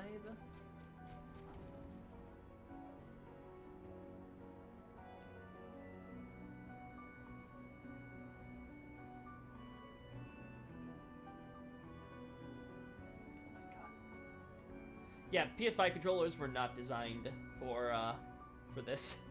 100% not their intention. Oh my god. I gotta feather this thing more than I feathered anything in my life, chat.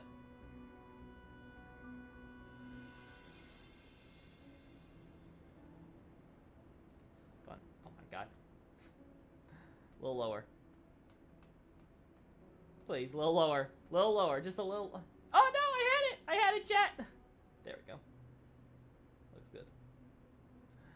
That looks good. We're gonna do this now. Yes, yes. Awesome.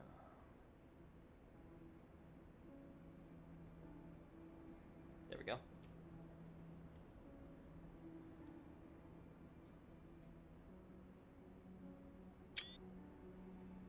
Fia's necromancy powers, but full actual revival seem kind of different. She doesn't even truly try to truly revive Godwyn. I mean, granted, Godwyn's kind of a unique case, but I get what you're trying to say, Night Scout. I don't know. I feel like when we're drawing a line at, oh, she has all the necromancy powers and stuff, but you know, that last part where she's supposed to use all that power and stuff she's gathering to revive someone, that I don't think actually happens. Again, I think it was the point of, listen, if all these people of status and power are, you know, commissioning deathbed companions to sacrifice their lives for this shit, I think they want it to actually work, right? Like, this would be like telling pharaohs during their Egyptian burials, like, you know, I know you're going through all these process for the mummification stuff, but I don't think it's actually gonna work. It's like, well, how do you know that it doesn't work? I mean, have you been to the afterlife? You can't really confirm for yourself, right? Like, if it was something, like, abstract, I could understand what your point is. We're talking about something that's tangible in this world, reviving someone on this side of the plains, right?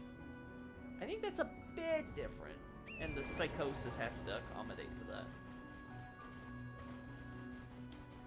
Alright, so that covers that.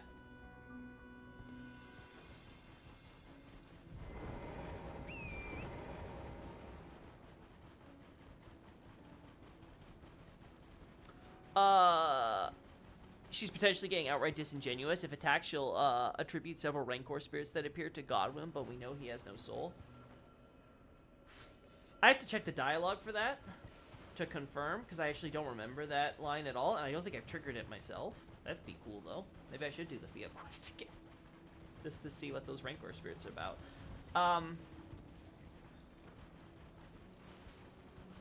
Well, okay, here's the thing, because we know that those who live in death, despite being soulless, can summon spirits, though. We see this with spirit ashes and things. So this sort of starts creating the question, then, of what Rancor spirits are versus a soul. So I could potentially see that, where that's just telling us that the nature of the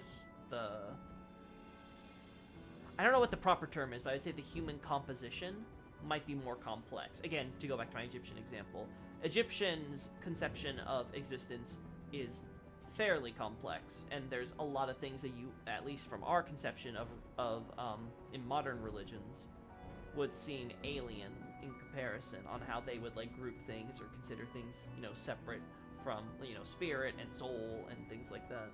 So I don't know.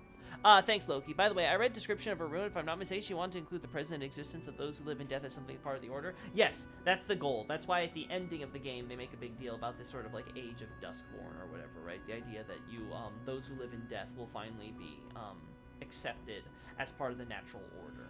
Which obviously might piss off a fundamentalist, who thinks that the current order, where they are not part of it, and they're like, listen, you're not part of it, man. You're just not part of the club.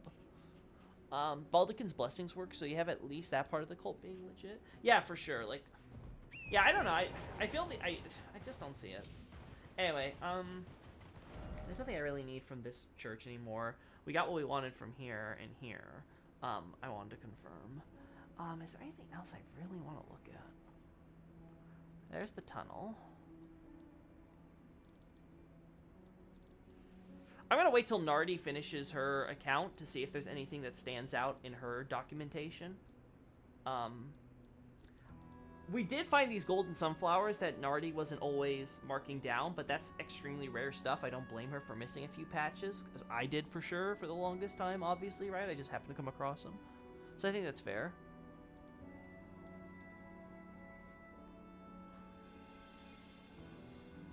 Study hall entrance. Do we need anything from the tower?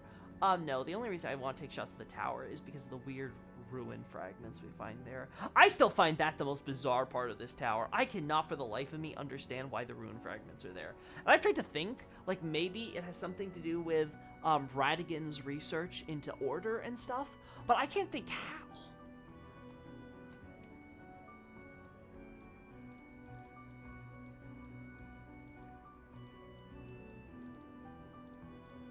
The God-Daring Serpent and Red Card have their own version of Rancor spirits too, from eating people's limbs still seem to wriggle out the open wounds. Yeah, again, that's pretty consistent, because the idea is supposed to be there are vengeful spirits, or resentful spirits of resentment, of grudges.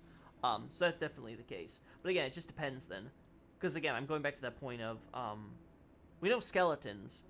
Again, we're outright told, soulless, live in death. This is true even for Godwyn, right? He lives in death even though he's the soulless demigod.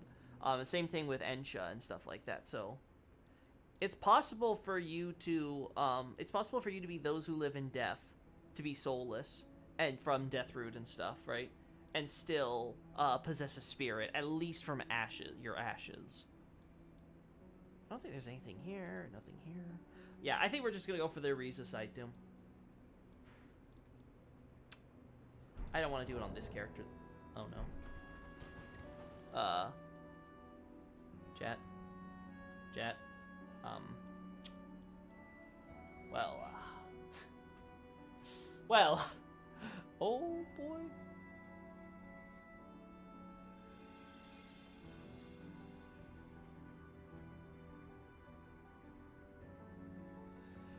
Maybe it's built from the same material as Farum Azula for some reason. That could be possible because we have one tower at Farum Azula, but the thing is, why do we only find it at the one bridge? That's the weird part. And the bridges look like a different style from Farum Azula, so that makes it even weirder than if they're made from materials. I guess you can make the argument that it's a recontextualization of the item, and it's not to be connected to Farum Azula at all, but it's made in the same fashion as Farum Azula. That's an argument, I suppose. Just trying to think, though. Is there anything? I don't care. Yeah, we don't care about your sweetings. Here we go. Yeah, sure. Alright, and now we're gonna open this up one last time. We're having so much jank chat that I think we're gonna call it soon, so let's get this done.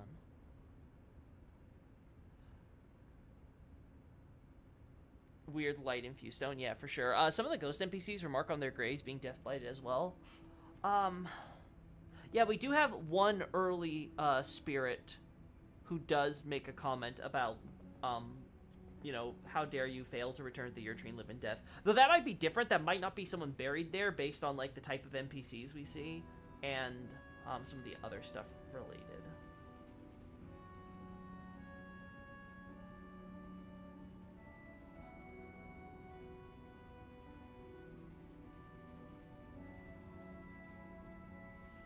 Damn, I actually really like the lighting overall. My problem is none of it goes on the walls.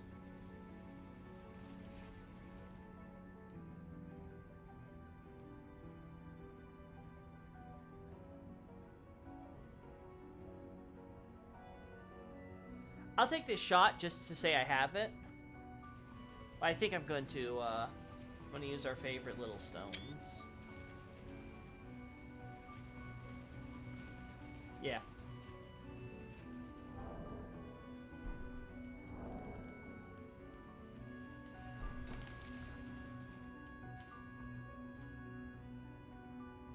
There we go.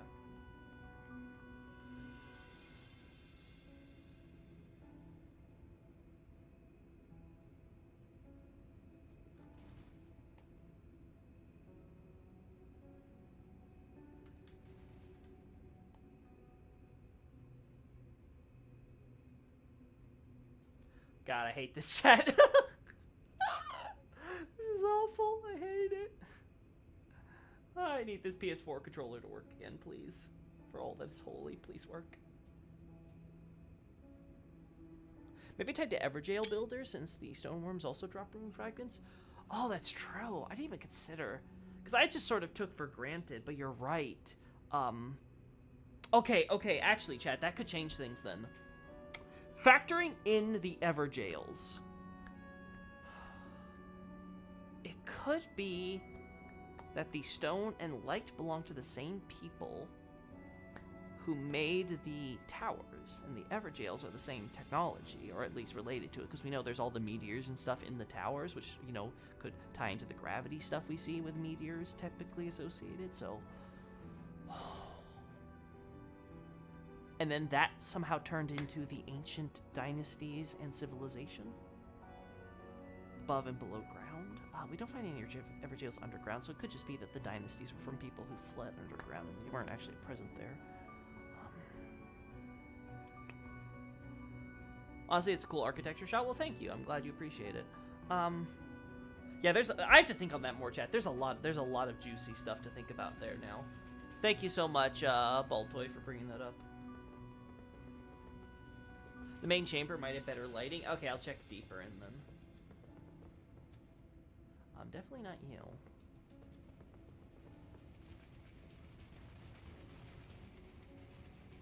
I might beat the boss here, right? So I can definitely freely get myself out of here if need be.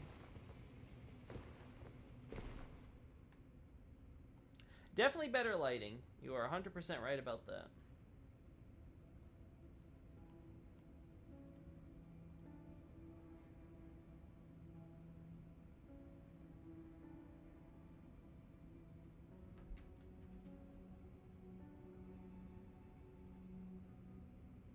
Let's do one more.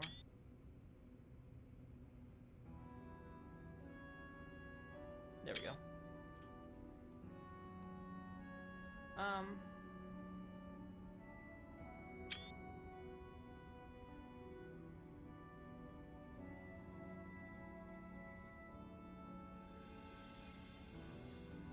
There we go.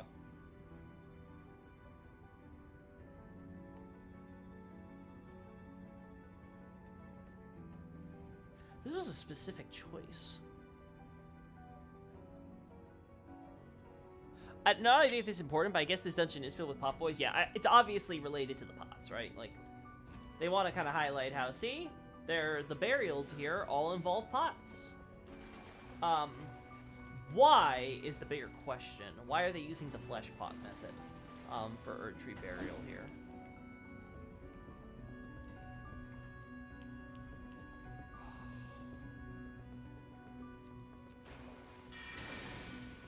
The only thing I could think of is in the context... No, that doesn't make sense, though. Because you have the hero's grave, right? So I was thinking maybe if, like, it's people who, like, they were so badly damaged or something, that they couldn't be one whole, so they're just all mushed together instead. But then it's like, okay, well, this would still have to include non-heroes. See, I don't know if that works. Imps throw pots too, so it's a pot-filled dungeon. That's true. I think almost all the imps, yeah, do throw pots. So yeah, it's definitely pot-themed. The question, though, is why? Is, like, what is the impetus, and when? Because another weird thing about this one is it's a mixture of both magic pots and lightning pots, which tells you that the history has to extend to post-Liurnia, right? And that's really weird. Like, post, Liurnian Wars, I should specify. That's just super weird in that case. Because at the very least, it has to be after America's doing her research and stuff into sorcery and things. I don't know if it's supposed to extend throughout the whole history of the place. But then, if it's been used that entire time throughout the whole history, like, what does that mean in the context of everything else? Like, I don't know. It could be something important, though, so... And it has the magic lighting, too. Candles and torches. Oh, you're right. It has the blue lighting. Yes, yes. I completely forgot about that, Xavier. Yeah, but you're right. It's blue lighting there. Completely slipped my mind. Okay. I think that covers it, chat. I got a lot of good shots today, but...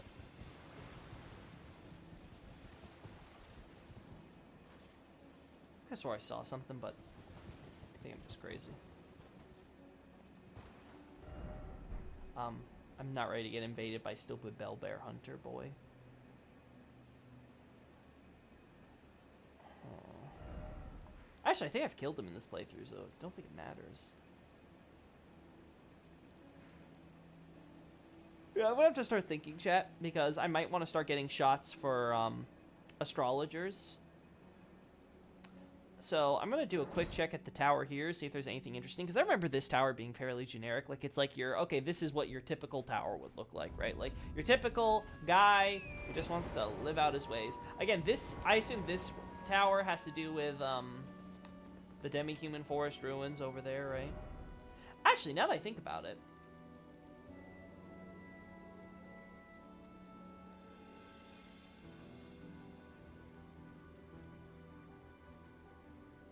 Ignoring Altus because of special circumstances, we always get these sorcerer towers in places where there are sorcerer populations. So we avoided, obviously, in Liurnia, because at most sorcerers, like, will pass through the area. Right? But it's more so, like, a transitionary place, for the most part. Like, again, you could argue with Summon Water Village, but that's, like, really, like, that's on borderline Caelid at that point. But then here, yeah, that might be something worth factoring into the analysis. Been a fun stream, I'm glad to hear that. Again, we've got the witch statues here, which is very interesting in the context of that area, and then potentially being all about faith-based stuff. We got some pictures. I love them, some portraits. Well, again, not really portraits, more so landscapes, but... you know what I mean, chat. Ah! This is why you shouldn't yawn! But yeah, I'm pretty sure this is just, like, very, you know, basic, tower.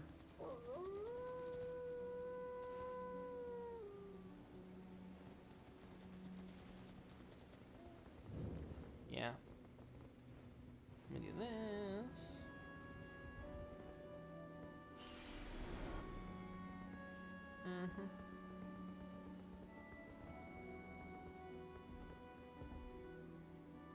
It seems like typical basic sorcery tower. There's a large patch of blue flowers south of Aegil Lake for whatever reason. Those could be natural. Could also maybe be a reference to the sorcerers that we're passing through or something, similar to the pines. I'd have to look at where we find blue flowers outside of that one location.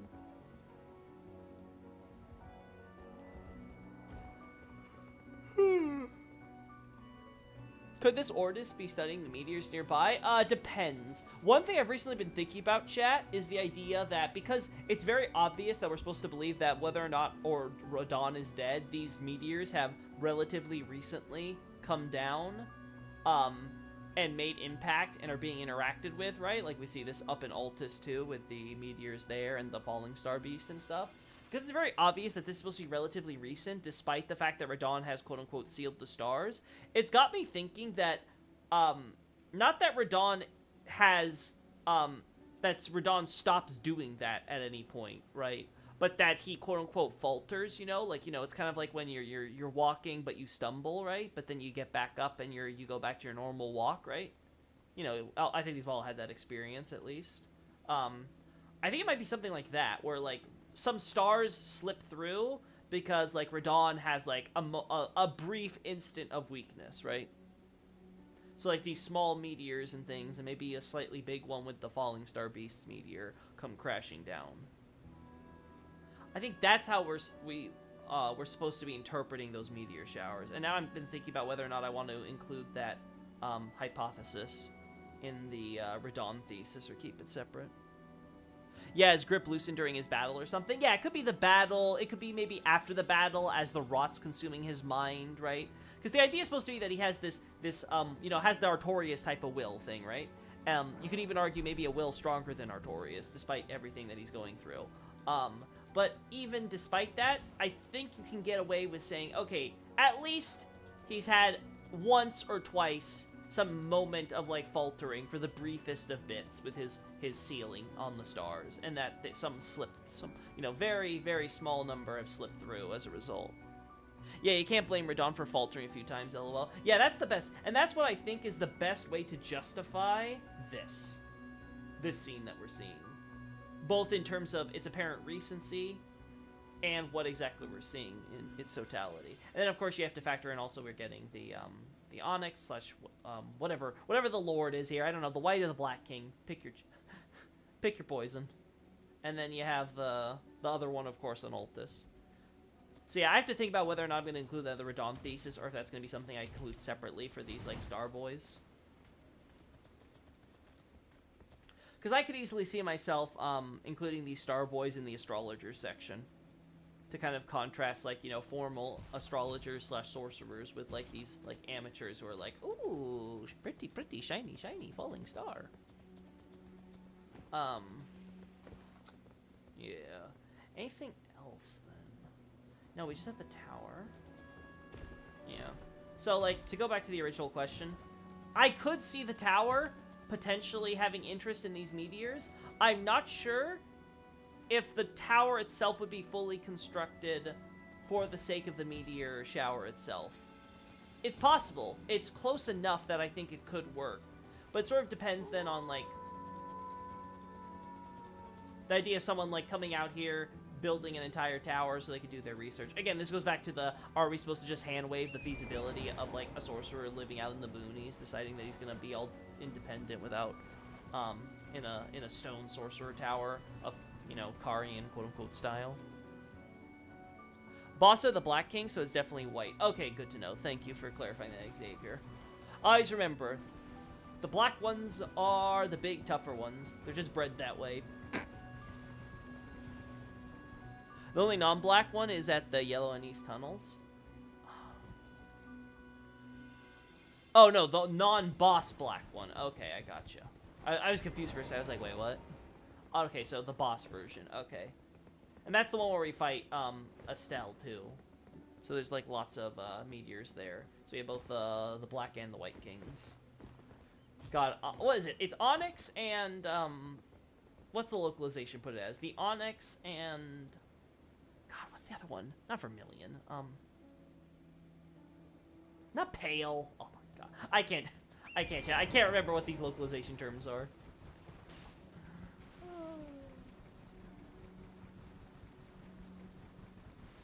Anyway, enough screwing around. I think we've got everything that I wanted. Alabaster! Thank you, thank you. So, I think we're going to end it here, chat. I am super happy with all of you. Thank you for giving me your feedback and your ideas and stuff. They really have helped out a lot. Again, I always appreciate having these casual Elden Ring streams with you guys, both as a way for me to unwind and as a way for me to also get my analysis juices flowing. You always throw me nice curveballs. I really appreciate it. It could also be the other way around. Sorcerer in the tower interested in meteors, so it lures meteors in the courtyard. That's true. I guess you could argue he may have tried summoning and stuff. Don't we have a... Let me check real quick. Yeah. Don't we have that... I'm pretty sure there's one of those, what are they called? Hemio? No. Hema... God, whatever the word is. The thing that they use to study stars. Yeah, there's one of these here. So you could always make a case that maybe they tried. But I don't know. Usually we see the actual star thing there. So this could just be, like, ancient. And the tower's placement is more coincidental. I'd have to... Alright, you know, maybe they went there because this is here. And then the meteor shower coincidentally came... There's a few factors to have to consider. Anyway, thanks so much, guys. I really appreciate it all. Next time, we're going to be doing some actual Honkai Star Rail. Hopefully I'll be able to fix this stuff so you can, you know, actually see a proper title and thing. But yeah, I want to continue and potentially finish the Penacony story. I don't know if we'll be able to finish it, but I'll try to start the stream as early as possible so we can continue it. So we'll look at how that is. So hopefully in like 12 hours. I'm enjoying it a lot. So I actually recommend people, if you're not going to be playing the Honkai Star Rail story yourself, to like maybe catch up on the story streams and watch my live stream, because it's super good, chat. Like, oh my God, it's so good. But anyway, besides that, have fun, everybody. Later.